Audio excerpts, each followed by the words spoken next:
Vera, se calhar podíamos começar, como todos os começos, pelo teu início, pela tua relação com a dança. Então seria talvez uma dupla pergunta. Por um lado, como é que te chegas à dança, como é que a tua formação acontece e depois como é que se processa uma deslocação que é comum nas pessoas que chegam à dança contemporânea no momento em que chegas, que é, digamos, uma passagem da experiência da dança clássica para o território da dança contemporânea. Como é que essa deslocação se processa e se ela é uma deslocação, se é uma fratura ou o que é propriamente que acontece para depois fazeres isso, digamos, nessa migração do Gulbenkian para a tua construção da tua carreira e da tua criação. Sim.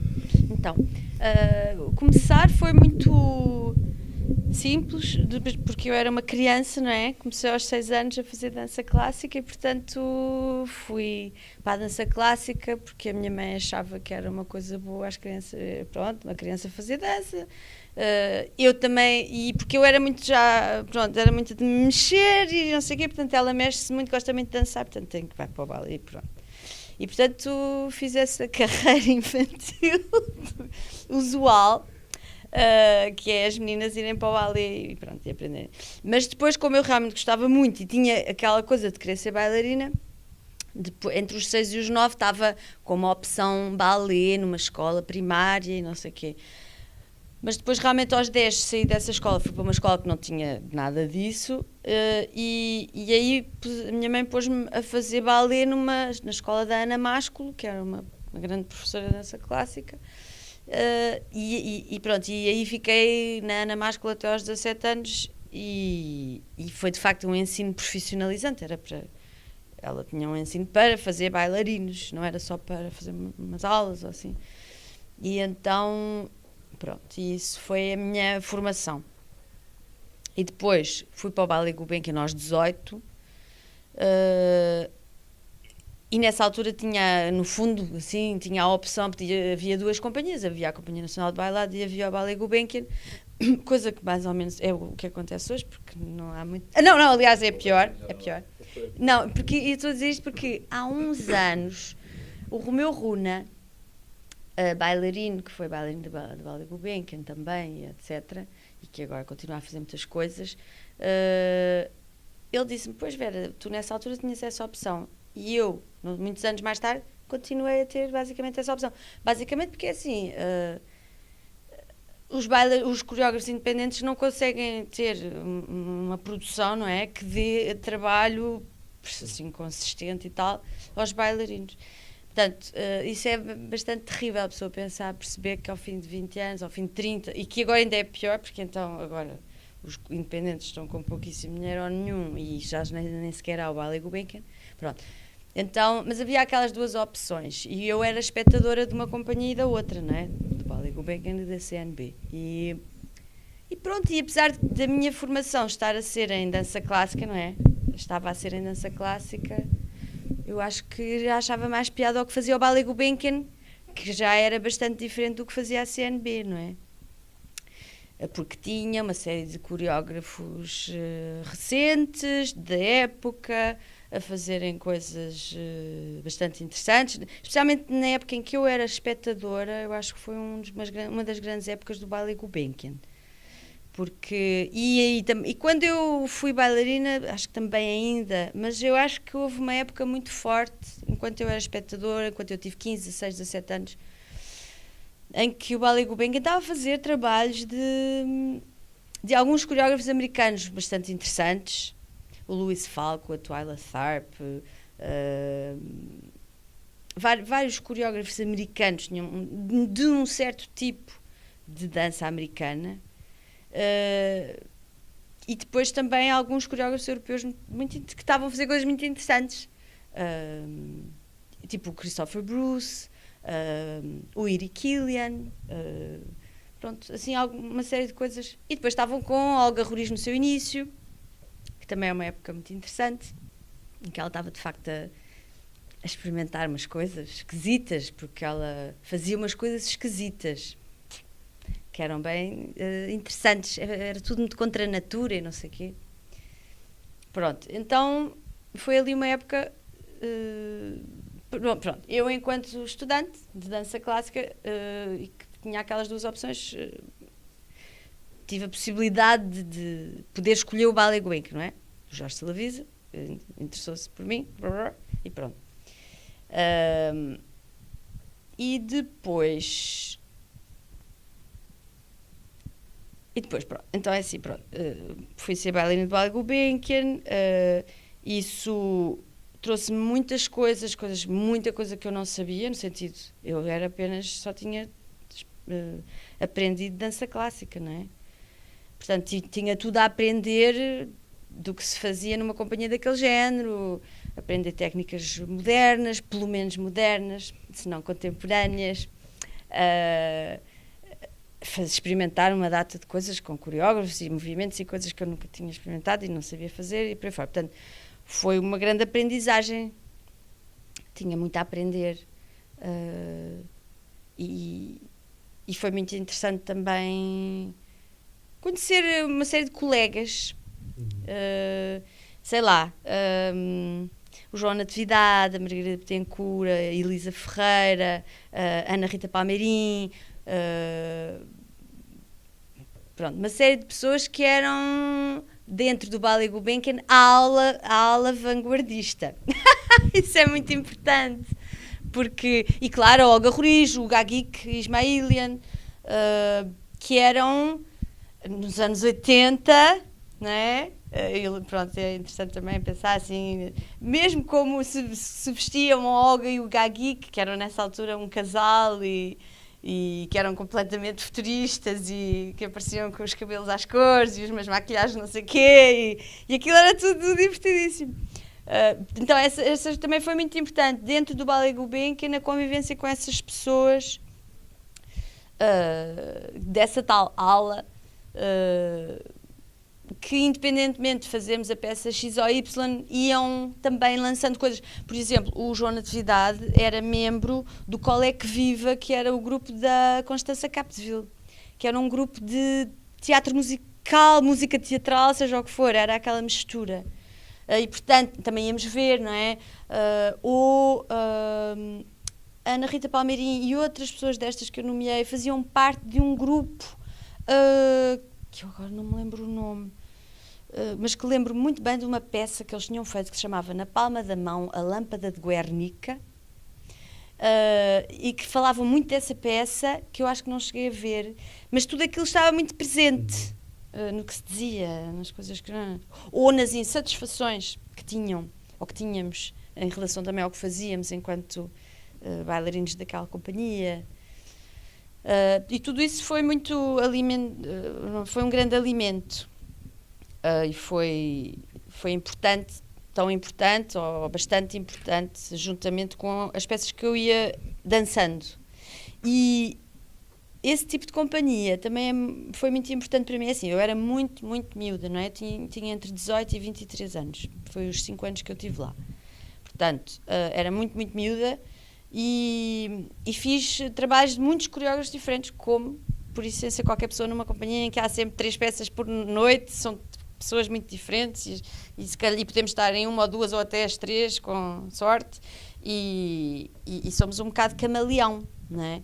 Agora somos uma pessoa, depois somos outra, e também porque é muito um tipo de trabalho de imitar o coreógrafo, não é? E, portanto, tens que te tornar naquela pessoa, depois naquela, naquele tipo de corpo, e naquele.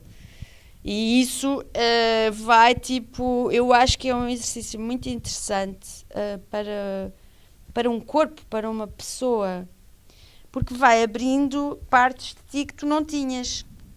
E vai assim... e essas partes que não tinhas vão abrindo outras em ti, que já não é aquela pessoa que te traz, são coisas que são acordadas dentro de ti por essas várias aberturas que vão sendo impostas àquele corpo. E eu acho que isso é uma experiência muito importante. E acho que é uma... Sim, é motor e produtor de coisas num corpo e numa pessoa. Pronto, e foi aí, pronto. E depois, o Ballet Gulbenkian fazia uma coisa que era o ateliê coreográfico no fim do ano, que era por fazer com que os bailarinos fizessem as suas próprias peças, usassem o que tinham à mão, os seus colegas e já alguns materiais e não sei o quê para fazer as coisas. E curiosamente, nesses 5 anos que eu lá estive, nos primeiros 2 não aconteceu esse ateliê coreográfico. E eu ouvia falar dos que já tinham acontecido. E estava cheio de vontade que aparecesse o próximo. Que chatice, mas porque é que este ano não há? Que azar, não sei o quê. Depois não havia também no outro ano. Depois, finalmente, no terceiro ano, voltou a haver. E então eu resolvi fazer uma peça. Porque essas tais coisas que se iam abrindo no meu corpo já tinham aberto qualquer coisa que eram assim os movimentos que eu tinha vontade de fazer, que não estava a fazer nas peças que me eram propostas, né? No trabalho. E eu queria ver se aquilo era alguma coisa, se aquilo servia para fazer peças, aquilo que me apetecia fazer. Pronto. E foi assim que comecei. E, portanto, na verdade, eu saí de lá aos 23, comecei a fazer umas experiências coreográficas aos 21.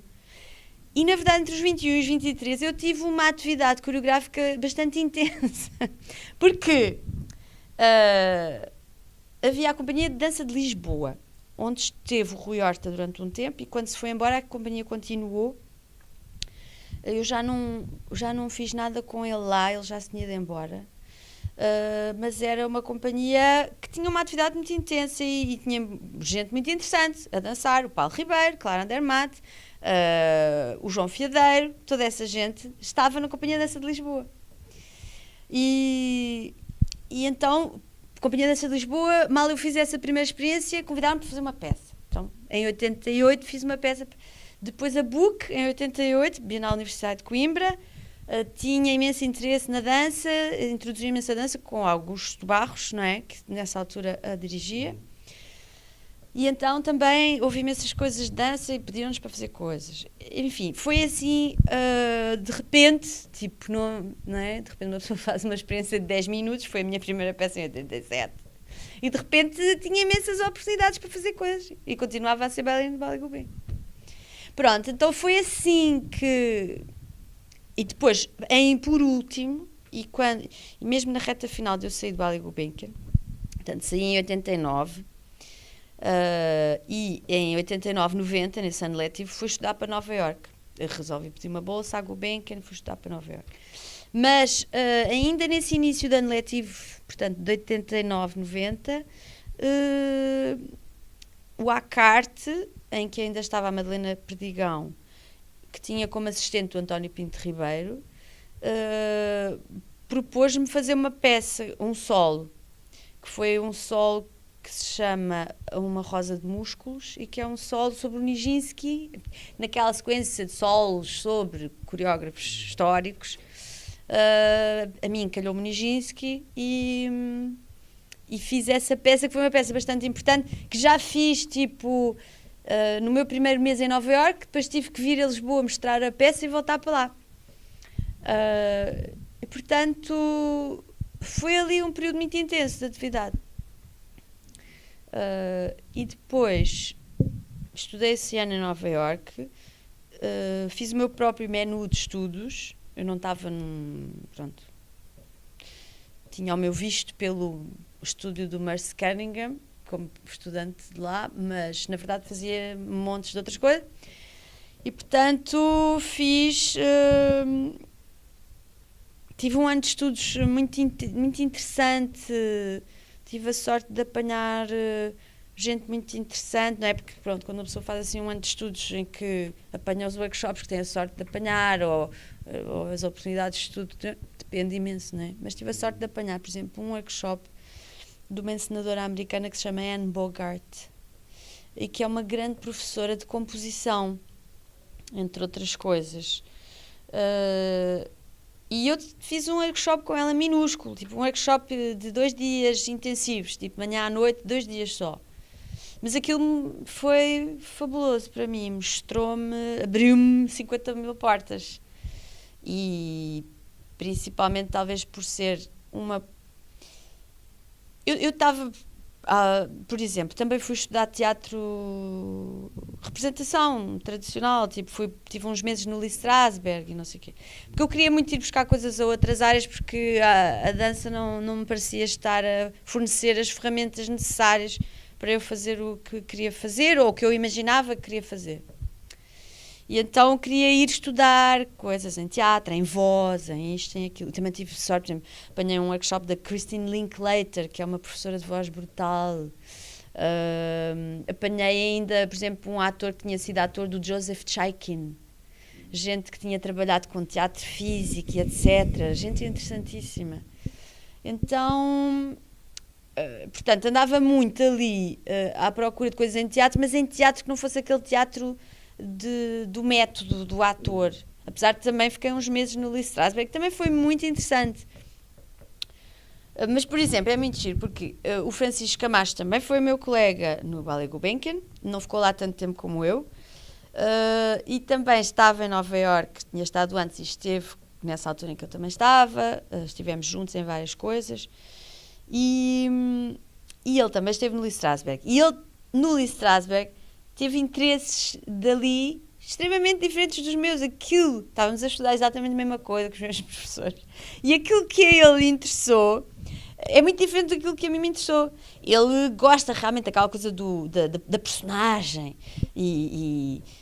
da personagem, construir personagens, não sei o quê. E eu construir personagens era uma coisa que não me estava a atrair nada. O que me interessava muito era aquela coisa de ficar na cadeira toda mole 3 horas a ter experiências muito esquisitas, porque aquilo é quase assim uma espécie de uma estranha meditação, não é? Uma meditação muito esquisita.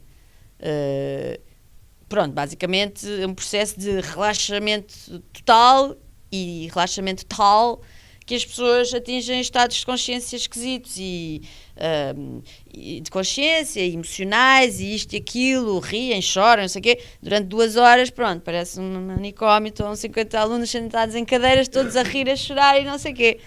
Mas a verdade, assim, não vendo de fora, não é? Que de fora parece, pronto, são todos maluquinhos e mais nada, de dentro é uma viagem de estados de consciência, estados físicos, e realmente estados de grande disponibilidade, talvez a mim o que me interessou mais foi repararem como criar aberturas tamanhas no corpo faz aparecer coisas que de outro modo não ia conseguir ver lá dentro, não é? Sei lá, surgem imagens, surgem comportamentos, surgem uma série de coisas, surgem ousadias de alguma forma, assim, possibilidades de colocar à frente dos outros coisas que nós normalmente não gostamos de colocar à frente dos outros, etc. E isso foi o que me interessou muito, muito, muito. E também, uma outra coisa esplêndida que me aconteceu lá foi umas aulas que tive com um professor de voz, que me indicaram enquanto professor de voz, mas que também era um terapeuta que fazia psicoterapia, que eu não sabia, e que eu não fui lá para isso, e se a pessoa ia lá para a aula de voz, ele dava uma aula de voz, se a pessoa ia lá para a psicoterapia, ele fazia uma psicoterapia, pronto. E eu fui para uma aula de voz, mas a verdade é que ele tinha criado um sistema muito interessante de misturar uma técnica psicoterapêutica que é a bioenergética, que é uma que vem do Wilhelm Reich, aquele que se afastou do Freud, precisamente porque o Freud anulava o corpo das pessoas em cima de um divã, e o Reich achava que era preciso envolver o corpo totalmente dentro da psicoterapia, porque aqui também está encrustada muita coisa. E então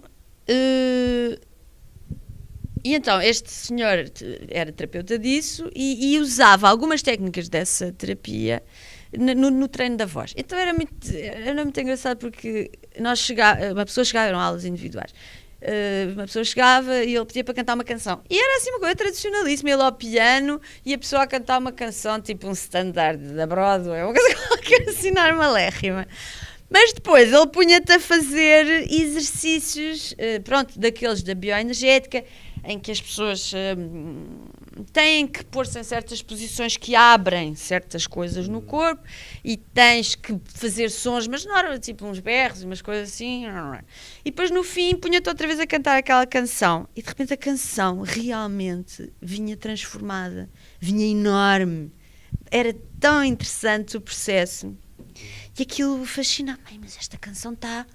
Agora isto está enorme, esta canção está enorme, deve estar-se a ouvir lá embaixo na rua, etc, etc. E não era só por a voz estar projetada ou assim. Não, era porque de repente a canção estava carregada, tinha carga. De repente eu percebi, esta canção agora tem carga.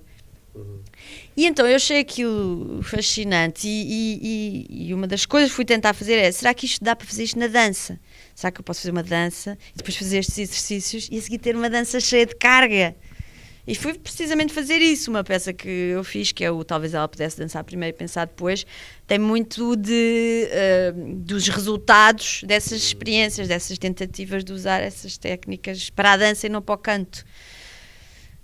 E pronto, basicamente fui assim adotando processos, ferramentas, exercícios, coisas assim, do teatro para a dança. Não enquanto criação de personagens, por exemplo, mas realmente enquanto ferramentas que potenciassem a dança, carregassem a dança, dessem... Pronto, e depois é assim, eu também fui encher a dança de verbo, de palavra, pronto. E colar o verbo ao corpo, porque realmente acho que não é natural as pessoas falarem caladas ou falarem paradas, não é? A gente não fala parados e também não falamos de boca fechada, pronto. Portanto, não é... Pronto, eu questiono muito a separação da dança em relação às outras artes, a autonomização da dança, não é? Por um lado é uma coisa interessante porque faz a dança aprofundar capacidades, sei lá, físicas e outras, e composicionais também, e por aí fora, pronto.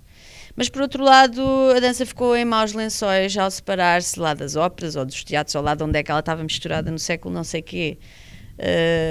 Ficou desarmada, eu acho que a dança fica muito...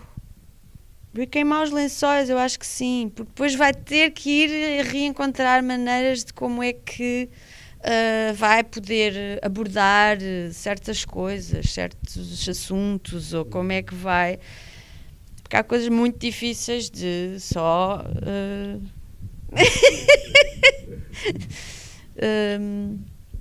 mover. E pronto, mas isso é interessante porque também eu acho que o teatro também ficou em maus lençóis quando saiu do círculo. Não é? É muito giro. Há um livro que é o Teatro Desenhado, do André Deguenne, que é um francês, que é um livro que eu só conheci, que ainda não tenho, nunca o tive nas mãos e só conheço alguns desenhos desse livro porque encontrei um artigo na revista da Air France um dia numa viagem e adorei, e apareciam uns desenhos do teatro, a história do teatro em desenhos, e os primeiros desenhos são lindíssimos. São os bonequinhos que ele faz, muito assim, tipo, o ser humano, assim, tipo, 5 pauzinhos e coisa assim, plérrima. E pronto, e mostra, primeiro estão umas pessoas nos círculos a cantar, a dançar e não sei o quê. E no centro do círculo há um toquinho de madeira que é um objeto sagrado, pronto. E aquilo andam ali. Depois há uns que são melhores a cantar e a dançar, criam-se 2 círculos, um círculo dentro do outro. E estes têm um papel um bocadinho mais importante que o círculo de fora. E depois há um que ainda deve ser melhor do que os outros todos e que vai para o centro, para cima desse toquinho, e é o principal, porque deve cantar melhor, deve dançar melhor, deve falar melhor, não sei o quê. E depois estes do círculo de fora estão cada vez mais afastados e cada vez veem pior o do círculo de dentro. Então esse põe-se em cima de o do meio, põe-se em cima de uma mesa, que é para ser visto melhor por toda a gente. Mas, entretanto, há uns que não o veem bem porque ele está de costas, não é? Então essa mesa é chegada para trás e cria-se um semicírculo. É tão giro, é super simples, os desenhos são giríssimos. E pronto, já temos o semicírculo tipo do teatro grego, depois foi só preciso levantar o círculo de fora, levantá-lo um bocadinho, porque cada vez era mais gente, cada vez vinha outra vez pior. E pronto, e temos o teatro grego. E depois, pronto, depois ele vai desenhando os outros, o Isabelino, também circular, mas já com edifício, isto e aquilo, pronto. O que é que acontece? Também estamos em maus lençóis com esta distância, não é? Também não foi se calhar boa ideia. Se calhar era melhor voltar para o círculo. Ou depois temos obviamente, uma série de encenadores a tentarem resolver o problema. Então vamos misturar outra vez as pessoas no meio. Temos o Grotowski a fazer aquelas experiências todas. Não, isto não está a dar, bora, venham outra vez todos cá para o meio. E afinal não dá, está aqui no meio, vamos todos para a floresta, e etc, etc, etc. Então, pronto, a gente recebe as coisas no estado em que elas estão, não é? E temos que nos amanhar com elas e tentar resolver os problemas que elas trazem. Eu tenho uma pergunta, quer dizer, não é bem uma pergunta só, é uma curiosidade, e depois tenho outra pergunta que se liga àquilo que tu estás a dizer em relação à palavra. Podes falar um pouco mais da experiência aqui na Bienal, com o Francisco Camacho, o Fiadeiro, Sim. não é? Estavam todos aqui. Sim. E queria saber o que é que fizeram, porque fizeram, já falaste um pouco do porquê, Sim. E esse diálogo, não é? Foi uma espécie de pequena incubadora, pequeno ponto de encontro, aqui em Coimbra, em Portugal. Portanto, queria saber um pouco mais sobre isso. É assim, a Bienal Universitária de Coimbra estava interessada em mostrar dança e aconteceu que isto já houve 88, houve uma book e depois em 90 houve outra book, pronto, Bienal e tal. E essa que eu me lembro bem, com Fiadeiro, Camacho, eu e outras pessoas, é de 90. A de 88 eu não me lembro, assim, eu fiz um trabalho com o Carlos Martins, saxofonista, que era um dueto, que eu não me lembro se foi mostrado na Bienal, que é de 88, portanto provavelmente foi mostrado na Bienal, na book de 88. Aquela em que estamos todos juntos é de 90 e que está intimamente ligada com a Europália 91, porque nós já estávamos a preparar, a fazer peças que seriam as possíveis, supostas peças para mostrar lá na Bélgica, no Festival Europália. E portanto foi o género da preparação da Europália um ano antes aqui. Apesar de que a maior parte das peças que foram mostradas aqui não foram as que foram à Europália, porque os belgas torceram o nariz e não gostaram das peças que a gente fez e quiseram outras, mas de qualquer maneira foi assim um momento muito interessante, porque o Francisco Camacho fazia uma peça em que eu entrava, o Fiadeiro entrava, a Carlota Lagido e a Aldara Bizarro. Éramos os 4. Depois, eu fiz uma peça que foi feita com o Camacho. Era uma cocriação. E depois, o Fiadeiro terá feito a sua peça, em que nenhum de nós entrava, que eu não me lembro quem entrava, mas devia entrar as pessoas com quem ele trabalhava na altura. A Ângela Guerreiro, a Silvia Real, talvez, por aí fora. E pronto, e eu acho que Camacho, Fiadeiro, eu, André Lepecki e outras pessoas, a Carlota Lagido e outras pessoas, fazíamos parte de uma cooperativa que tínhamos fundado, que era a Pós-de-Arte, que era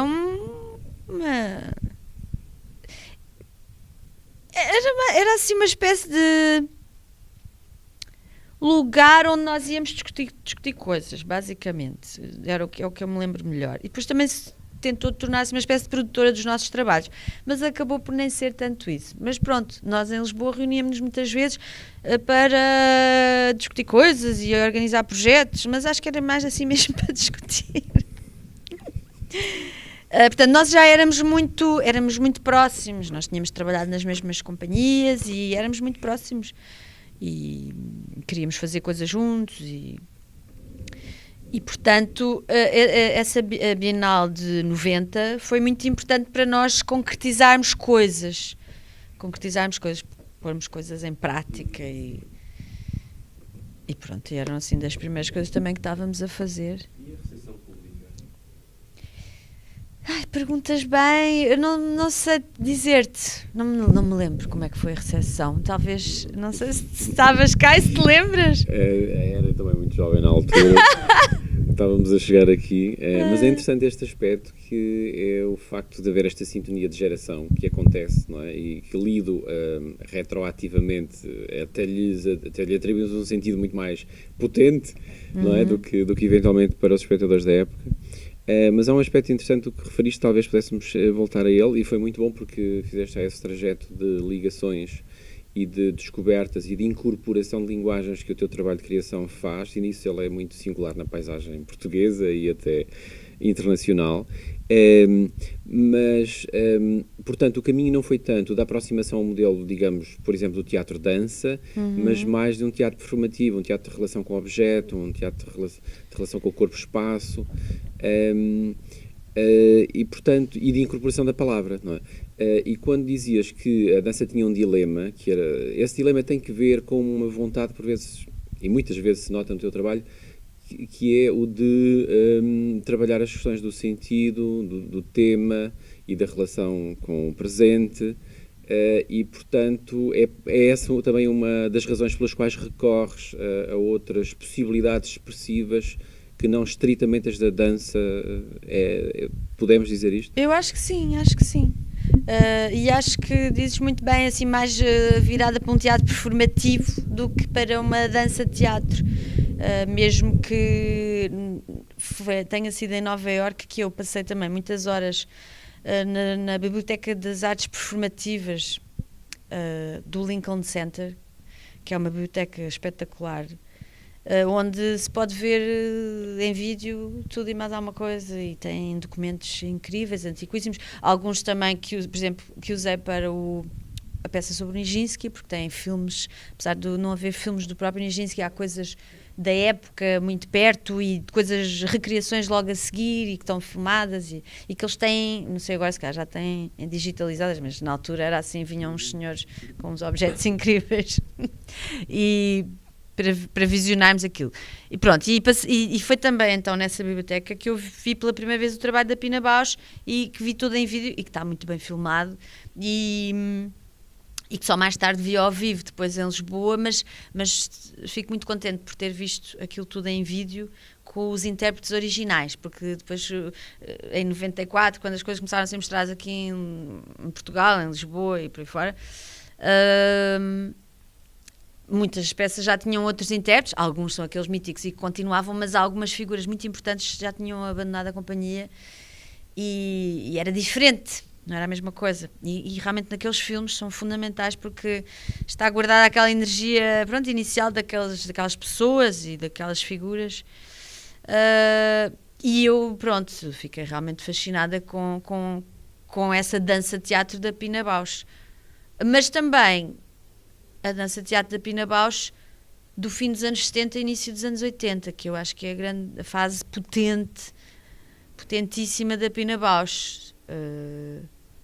Eu acho que ela até se contradiz a seguir, no sentido em que ela tem uma dança teatro, tem um trabalho, por exemplo, que em parte tem muito a ver com a situação da mulher e o papel, o lugar da mulher e etc, ou não lugar e por aí fora.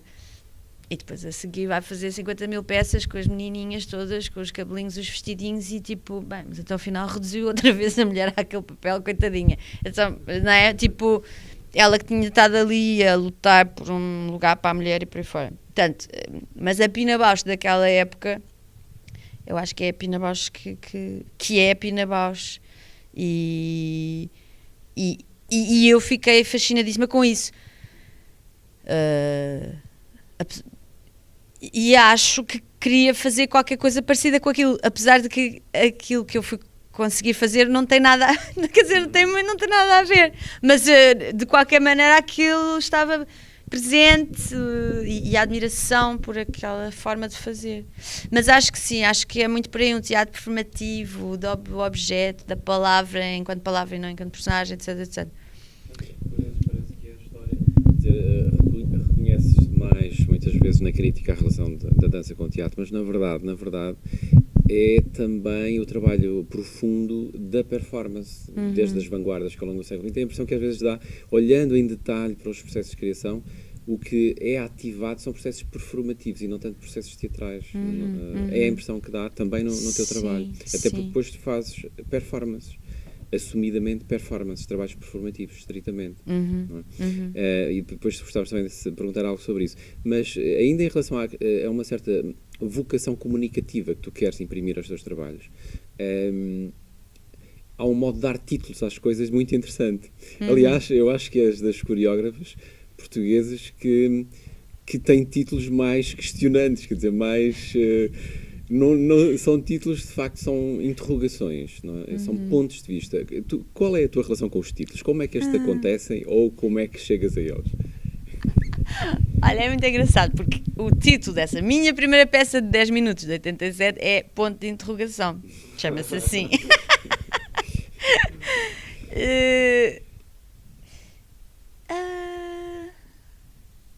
Porque muitos são prosaicos. Sim. O título é aqui há uns tempos eu dizia que o título é um veículo, é um objeto precioso porque é aquilo que mais pessoas vão ver, não é? O título vai para os jornais, para os anúncios, para as coisas, não sei o quê. Muita gente vai ver o título que não vai ver a peça, muito mais do que os que vão ver a peça. Então, o título é em si uma coisa preciosa.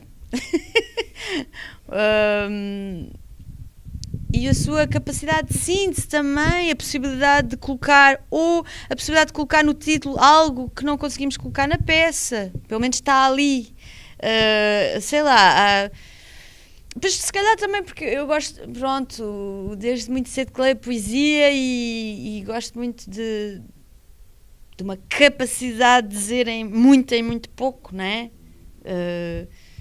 E pronto, é uma ferramenta preciosa o título. Tem vários tipos de lugares possíveis, não é? Eu tenho aqui uma pergunta. Desde, ou seja, do talvez ela pudesse dançar primeiro e pensar depois, até salário máximo, a palavra adquiriu um tamanho gigante, não é? Salário máximo, a palavra, enfim, está presente do início até ao fim. Sim. E é importantíssima também para tomar posições, um ponto de vista que também se pode tomar a partir do corpo, mas decidiste, com o salário máximo, tomar essa posição através da palavra. Fala-me sobre isso. E também em diálogo com o contexto de dança, que é outro problema para as instituições, por exemplo, não tanto para os artistas, mas para as instituições, para o público. Como assim em diálogo com o contexto de dança? Ou seja, é apresentado como performance, dança, o teu percurso. Sim. Não é? Eu não sei como é que, por acaso, não sei como é que foi apresentado quando a gente apresentou no festival todos, mas por acaso eu acho que é performance. Pronto, acho que, e mesmo assim devia ser tipo palestra performance ou coisa assim. Porque é muito palestra, não é? Há um trabalho anterior a esse que é Os Serranhos do Caldeirão, que também já tem muito esse formato. E esse formato ressurgiu no salário máximo.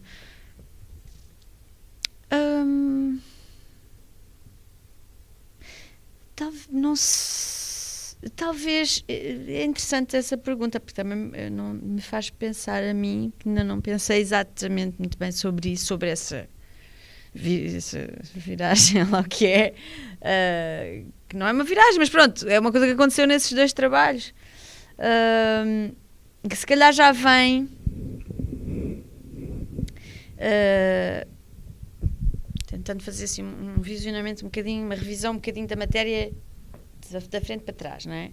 Antes ou durante, se calhar entre os Serranhos do Caldeirão e o salário máximo, acontece o mais para menos que para mais. Aquele projeto que eu fiz, criando uma série de hortas entre a Culturgest e o Teatro Maria Matos e fazendo performances nas hortas. Em que, no fundo, as hortas são o discurso, digamos assim, são a parte discursiva, qualquer coisa assim, e depois tem as performances lá dentro. O discurso faz-se por legumes. Mas seria a parte correspondente ao discurso, à parte palestra.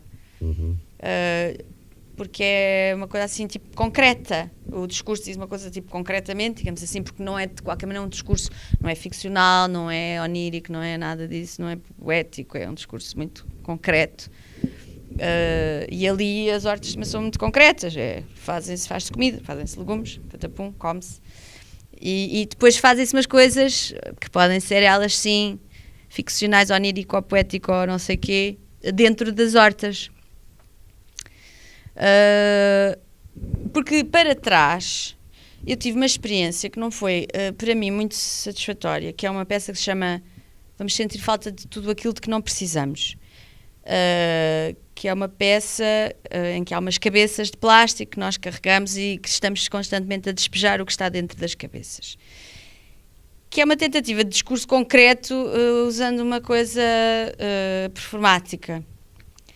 E que não foi para mim, quer dizer, pronto, a peça é engraçada, etc. Mas fica ali num lugar um bocadinho problemático para mim, fica meio explicativo, de uma maneira não muito interessante, então é melhor explicar mesmo por palavras e por aí fora. Fica assim num lugar um bocadinho chato. E por isso, a partir dessa peça, eu se calhar senti bem, ou eu digo mesmo isto tipo super claramente e diz-se pronto, ou então é melhor não estar a tentar fazer coisa artística com esta coisa que mas é para ser dita.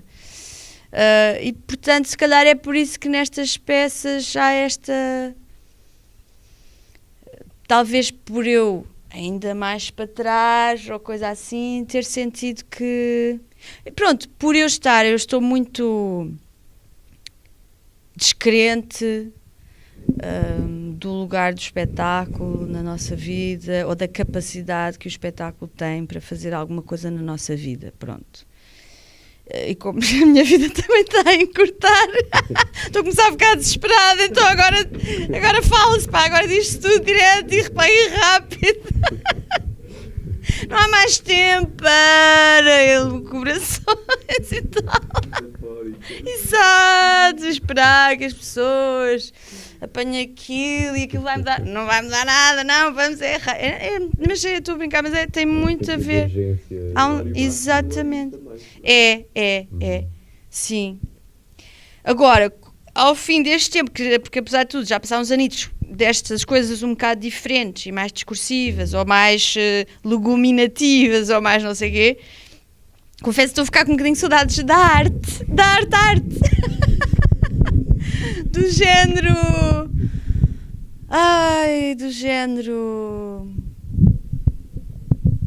sei lá, há pouco tempo tive a ocasião de ser uma espécie de consultora num projeto de composição em tempo real, de improvisação. Durante 2 semanas fui para um estúdio com pessoas, vê-las delirar, e às vezes delirar um bocadinho com elas, e ai que delícia, ai que paraíso. É porque é assim, eu acho que isto está tudo errado, não é? Isto está tudo errado. É assim, está errada esta coisa de haver uns quantos privilegiados, que também não sabem, coitados, que são privilegiados, nem têm dinheiro para ser privilegiados, mas pronto, que são privilegiados porque o trabalho deles é supostamente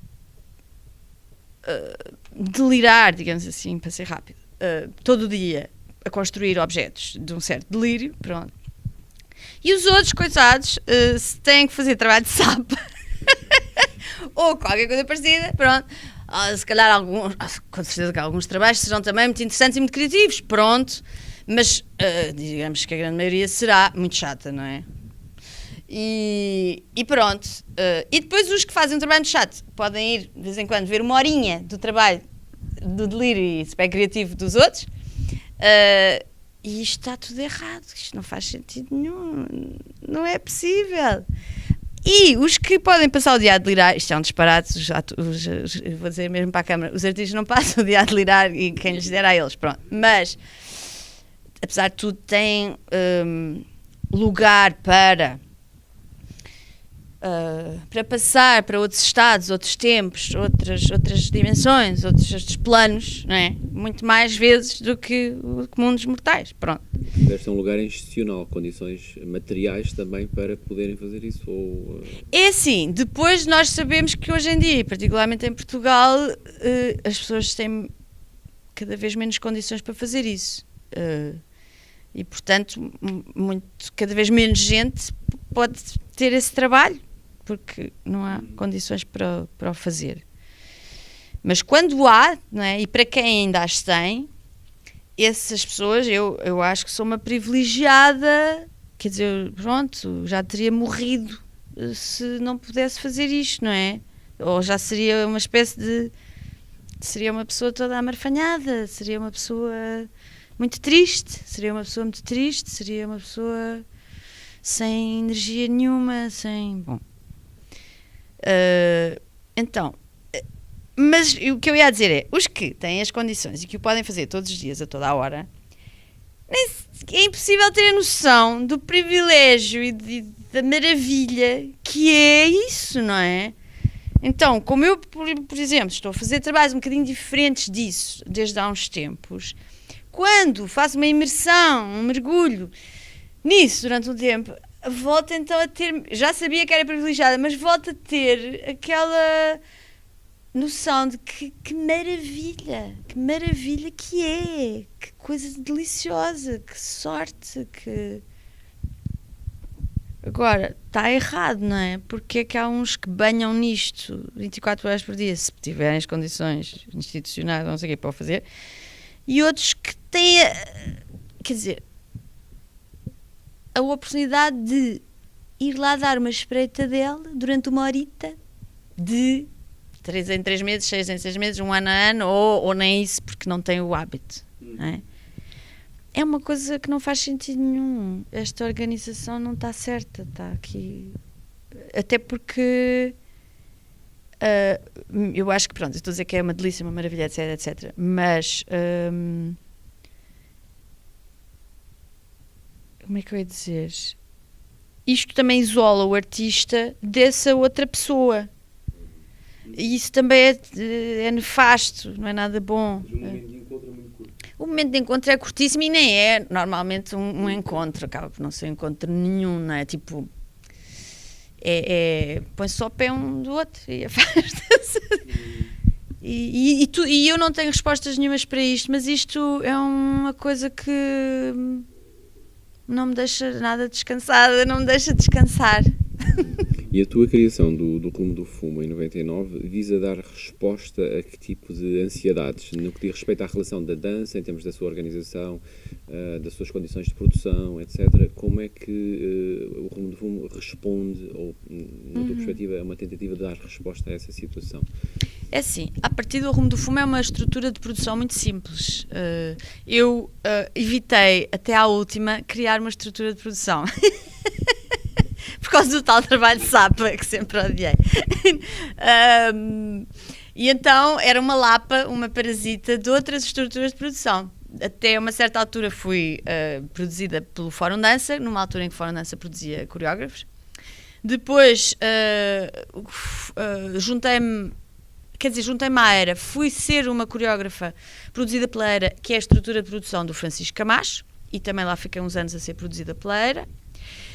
E depois, quando o volume de trabalho de ambos, ou de mais pessoas ainda que lá estavam, foi crescendo e sendo cada vez maior, pronto, aquilo já não dava vazão e pronto, e eu cheguei ao fim daquele tempo, que mesmo assim foram uns bons 9 anos a não ter que ser eu a responsável por uma estrutura de produção, pronto, a dizer, pronto, vamos lá criar uma também, eles já têm todos uma, parece que é inevitável, bora aí, mas... À partida foi isso, não é? À partida foi isso, uma estrutura de produção que organizasse as minhas produções, as minhas turnês, etc, etc.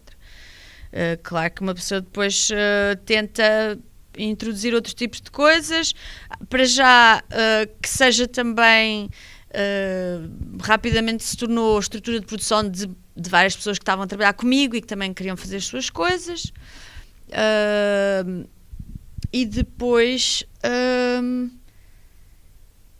durante um tempo, por exemplo, também, há menos anos, temos tentado criar uma coisa que era o laboratório, os encontros Rumo, que são um laboratório, um encontro de vários coreógrafos, na sua maioria um pouco mais jovens que nós, eu e o Miguel Pereira, que é o outro coreógrafo que faz parte do Rumo do Fumo, no sentido assim de ser um lugar de troca, encontro, questionamento, por coisas em causa, por coisas na mesa, etc, etc. Mas é assim, é tal coisa, são estruturas muito pequenas, muito precárias, que não conseguem manter este tipo de projetos à la longue, não é? Ao longo dos tempos. Conseguem ter assim umas coisinhas, mas depois é muito difícil. Neste momento, então, com os cortes todos que sabemos que aconteceram e com as estruturas todas com menos dinheiro do que em 99, eu pelo menos estou com menos dinheiro, e acho que toda a gente. Imaginem o que é, tipo... pronto, são pessoas na produção, coitadinhas, exaustas e que não dão vazão ao que têm que fazer e o trabalho todo a ser feito de uma maneira que não é bem a maneira como nós gostávamos de o fazer e como já o fizemos, com muito mais antecedência, muito mais previsão, com as coisas a serem tomadas conta, não é? Alguém tomar conta delas e por aí fora. Agora é só urgências e fogos e emergências e tipo é loucura completa. Isto não é benéfico para nada, nem para ninguém, nem para trabalho nenhum. E pronto. Como é que tu vês hoje em dia a dança pura, se ela existir?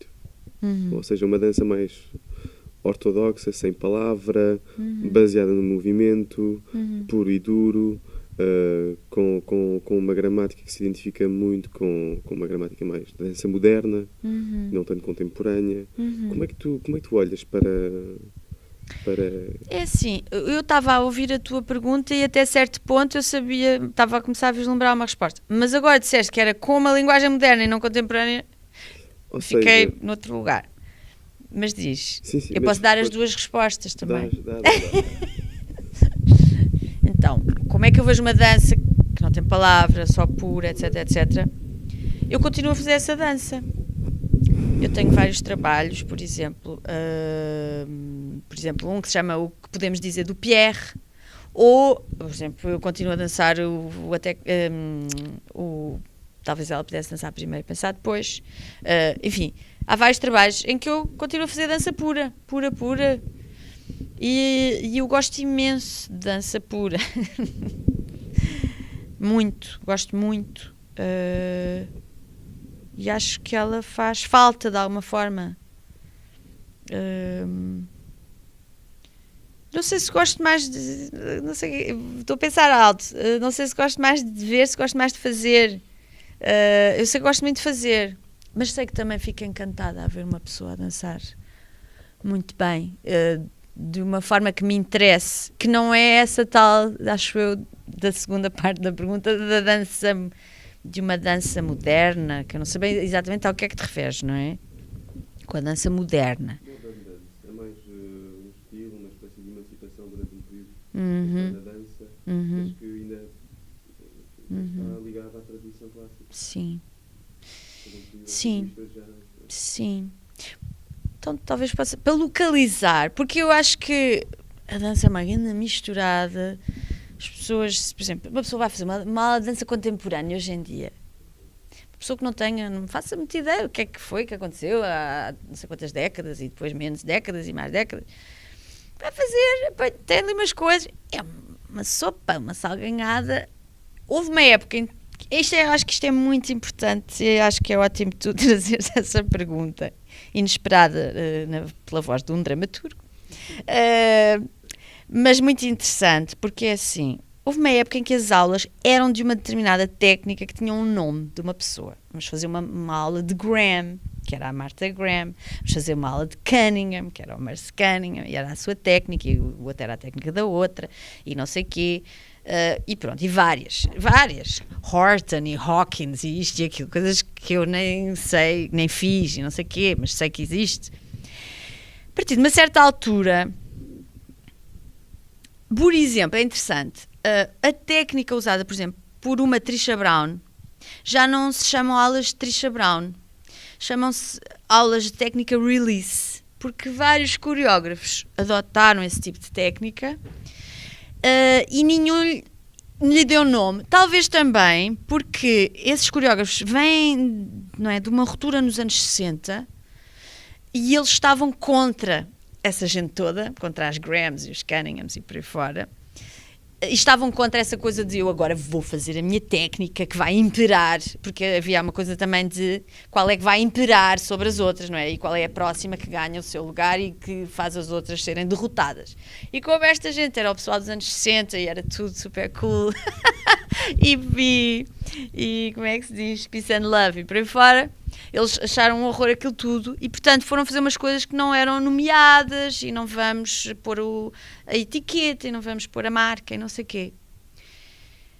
Mas eu, assim, quase que se devia instaurar qualquer coisa como o professor que vai dar aulas devia pôr um papelinho na porta, dizer esta aula é inspirada ou tem elementos de pessoa tal, tal, tal, quer dizer, ou movimento tal, tal, tal. Pode não ser pessoa, mas pode ser o movimento release que tem a ver com, sei lá, esta coisa e a outra. Porque senão há aqui uma diluição dramática. Eu acho, assim, também não pensei um bocadinho nisto, mas não pensei assim muito. Mas parece-me perigosa esta diluição. Porque às tantas vale tudo e tudo é nada, não é? Às tantas... Porque, apesar de tudo, é muito importante... Sim, é muito importante... a qualidade dessas técnicas, que essa qualidade permaneça, porque senão fazer o quê? Sim, sim, exatamente, sim. Para perceber o que é que se está a fazer, o que é aquilo não surgiu do nada, não caiu do céu aos trambolhões, aquilo é fruto de uma evolução de coisas complexíssimas e que vem super de longe e por aí fora, e dá resposta a isto, a isto, a isto. Perceber-se a que é que aquilo dá resposta e porque é que aquilo foi necessário, porque é que se está a fazer agora, ou se faz sentido estar a fazer agora, etc, etc, etc, não é? Tudo isso, se não se tem isso, deixa-se de se poder pensar em tudo isto. Exatamente. Sim. Pois é. Vamos aproximando do nosso final. Há uma... Nota-se também no teu trabalho, e referiste isso, que foi a aprendizagem da voz, que desde cedo aconteceu. Ultimamente tens, contudo, feito mais trabalhos onde a voz é a protagonista. Que lugar é que isso ocupa no teu trajeto e o que te motiva nesses projetos mais centrados na performance da voz e na voz como lugar de experimentação também? Sim. E estás a pensar concretamente por exemplo, nos projetos, na residência que fizeste aqui com a Escola da Noite, tiveste uma série de projetos que eram projetos não eram concertos, mas eram projetos coisas já com canções. Exatamente. Mesmo, não é? E portanto havia uma componente de voz e de canção muito evidente nesses projetos. Já são marginais ou são algo que tem a ver com a tua marca e o teu desejo de experimentar sempre as formas e as linguagens, né, que é muito forte. Olha, é assim, eu quando era adolescente cantava muito em casa, cantava no quarto, típica adolescente, a imitar discos e a aprender canções dos discos, e também a fazer uma coisa que eu adorava fazer, que era, os discos na altura não traziam as letras das canções, não, era muito raro, e então, e não havia internet, e para se ter a letra da canção, eu estava ali a ouvir, a escrever, voltava para o início, ouvir, escrever, e adorava esta atividade que era semi-meditacional. Ouvir, escrever, isto que afinal é isto que ela está a dizer, que giro, até ter a letra toda e depois poder cantar com a pessoa ao mesmo tempo e depois poder tirar o disco e já cantar sozinha até saber a canção de cor. E eu ficava horas nisto e adorava fazer isto. E os meus grandes imitados eram o Caetano Veloso, a Elis Regina, a Billie Holiday e a Amália Rodrigues. Eram os meus 4 eleitos. E, portanto, também houve esta coisa do camaleão. Vozes diferentes, estilos diferentes, e isto também abriu coisas aqui na voz. Eu acho que foi a minha grande escola de voz, porque eu não tive um ensino formal de voz. Depois, quando percebi que realmente me interessava muito por canto, fui fazer algumas aulas, mas nada que se compara a uma aprendizagem de fundo como tive na dança, e não tenho isso no canto e na voz. Então, portanto, eu fazia isso, mas depois quando fui fazer peças minhas e começar a fazer coreografias, não sei o quê, e introduzir voz nelas, eu não fui introduzir canções, fui introduzir muito mais uma voz experimental, as coisas, uns sons, umas não sei o quê. E achava que aquela coisa das canções era uma coisa mesmo de casa. Mas eu gostava muito de cantar canções. E elas têm também normalmente um caráter emocional, que as coisas que eu fazia na minha dança experimental com voz e por aí fora não tinham nada, não era nada por aí. E não me parecia que devesse ser por aí. Até que um dia aconteceu haver uma ocasião em que fazia sentido eu cantar canções ao vivo e resolvi cantar, pronto. E gostei imenso e também tive bons retornos, bons ecos e pronto, e resolvi, pronto, então bora, isto é tão bom de fazer, porque cantar é tão bom. Bora lá também cantar ao vivo. E comecei a fazer aquele recital das canções do Caetano Veloso e depois comecei a fazer uns recitais com o Nuno Vieira de Almeida ao piano, com canções bastante diferentes. E depois alguns projetos cantados de improvisação cantada com o Nuno Rebelo e o Vitor Rua. E pronto, portanto, nesse momento houve ali um período em que isso se tornou muito presente e muito frequente e em que quase parecia que eu ia ter uma carreira de cantora. Mas bom, é muito difícil ter duas carreiras ao mesmo tempo, já o mesmo não é fácil. E pronto, permaneceu assim como uma coisa que eu faço de vez em quando, que eu gosto de fazer, gosto muito de fazer, dá-me imenso prazer. E pronto, é assim uma side coisa. Não sei se podias dizer só algo sobre os criadores que estão nos 20 anos e os novos criadores contemporâneos e os caminhos que eles estão a percorrer. O que é que te parece ou como é que avalias essa situação dos criadores mais recentes, das novas gerações? Não só quanto à sua criação, também quanto às suas condições de construção de uma carreira, etc. Sim.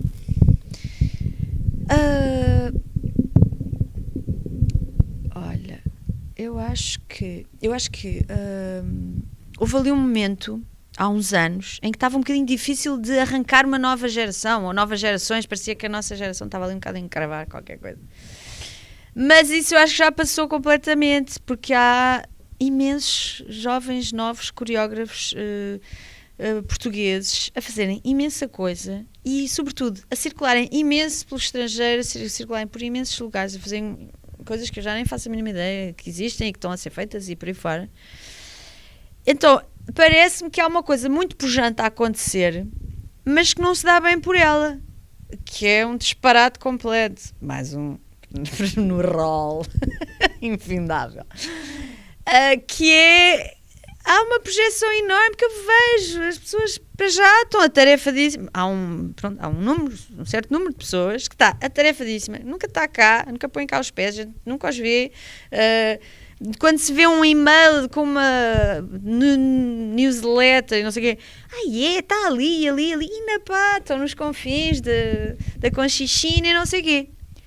E isto é, eu acho que é loucura, tipo, isso não ser uma coisa que tem uma inscrição absoluta aqui, que se sabe perfeitamente que isso está a acontecer, que fosse um dado adquirido. Não, é uma coisa que meia dúzia de profissionais do meio sabem e não parece que isso esteja a ter uma inscrição nos média, que esteja a ter a noção disso, não é? Eu não sei se seria, por exemplo, papel de uma DG Artes fazer saber regularmente à imprensa e por aí fora que XYZ e mais 50 mil estão aqui e ali, fazer saber, isto é uma coisa que existe, é uma coisa... Então eu acho que isso, eu não sei, e digam-me vocês, porque eu posso também não estar com a noção exata das coisas, mas tenho um bocadinho a sensação que se fez muito mais parangona disso, fez-se muito mais ver isso na minha geração. Eles estão a sair para o estrangeiro, e de repente há uma geração que está a fazer exatamente a mesma coisa e não se fala disso. Isto está a acontecer, não está? Ou é impressão minha? Não se sente-se isso. Isto é uma coisa que não... Sim, porque eles podiam aproveitar, não é? Porque, apesar de tudo, alguns são financiados pela DG Artes, são financiados pelo Estado, portanto, podiam-se aproveitar, ao menos, e dizer, uau, os nossos artistas estão a fazer, e mundos e fundos. Mas não vejo isso acontecer, é muito estranho. Acho que há mais uma preocupação, é mais ou seja, é o poder simbólico das artes que cresceu. Portanto, também o espaço público não precisa de, como há muito mais para falar, não é? Sim. Não, essa é a minha impressão. Sim, O faz espaço público sentido. já não quer, porque a arte já não importa. A arte, a dança, o teatro. Sim. E é uma constatação, porque de facto, como tu dizes, e há vários nomes, e há linguagens que se estão a construir. Sim. E quando dizes que estão ali, estão no Brasil, na Argentina, estão no Japão, É incrível. É verdade, estão em França, estão na Bélgica, mas não há esta noção de querer construir e devolver um mosaico ao público. Sim. Porquê? É um disparate. É um desaproveitamento. O espaço da crítica em Portugal, acontece muitas artes, e essa recomposição do espaço público da crítica. Ou aquele videojogo, como agora está com a dança ou o teatro, há uma heresia, uma terraplanagem, uma linguagem. De facto, o lugar simbólico da arte diminuiu e envelheceu. E acho que também tem a ver com a É o organização. empobrecimento da experiência mesmo. E tem a ver com a organização. Ou seja, a Europali, por exemplo, não é? Sim. Só isso. É Sim. organizar a cultura. É o Estado, as entidades, de repente pensarem um conjunto de coreógrafos, não é? Para internacionalizar. Pensar, ok, temos aqui conteúdos, temos aqui pessoas, temos aqui espetáculos e vamos organizar e lançar, internacionalizar com cabeça, com estratégia. Sim. Não é e uma coisa pulverizada. Agora, Exato. Agora cada artista faz a sua internacionalização. Também é bom. Sim, Dá uma autonomia, sim, mas depois exato. é preciso que, como se faz na Bienal As duas de Veneza, coisas têm que acontecer, a não Bienal é? de Veneza, para as artes plásticas, continua a ser feito. Pois, Não é? sim. Há uma consciência de organização muito mais apurada. Mas para o Sim. teatro e para a dança, existe assim uma espécie de caos. Sim. Caos sim. organizado. Sim, tal e Não, é qual. uma situação de facto que é comum a algumas áreas. Bom, obrigado. Muito Obrigada obrigado, Vera. também, Foi eu. excelente. Obrigada.